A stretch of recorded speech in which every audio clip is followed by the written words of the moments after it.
տարիքով մեր հայրենակիցների համար, ովքեր որ թոշակի տարիքի են, մենք ծրագիր ունենք, որը նույնպես այս շաբաթ ներկայացնելու ենք, որը հետաքրքիր լուծում է տալու, շատերը գիտեք, որ մարդիկ գնում են Վրաստան, այնտեղից են դեղերը առնում, որտեղ էժան է։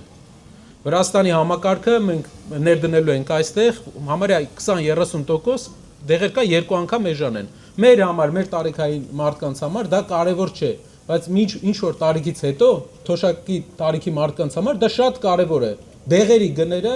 նույն ինչ ճանապարհով որ Վրաստանն է էժանացրել, մենք նույնպես այդ ճանապարհով գնալու ենք։ Ու այս բոլոր ծրագրերի հիմնական նպատակը մեկն է։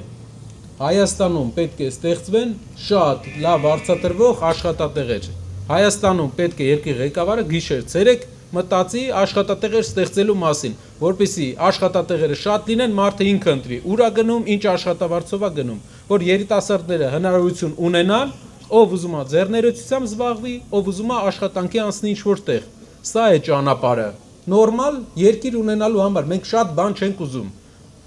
Ոսկե սարեր խոսք չենք տալի, աշխարհի երկրների կեսը ճամփեն անցել է։ Մեր երկիրը աղքատությամբ, որ դուք հասկանաք, 110-րդն է աշխարհում։ 110-րդ երկիրն ենք։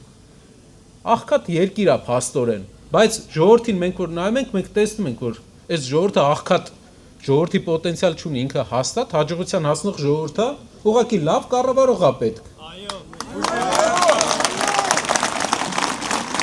Մենք այս ճանապարհով գնալու ենք առաջ, մինչև վերջ, մինչև հաղթանակ։ Մենք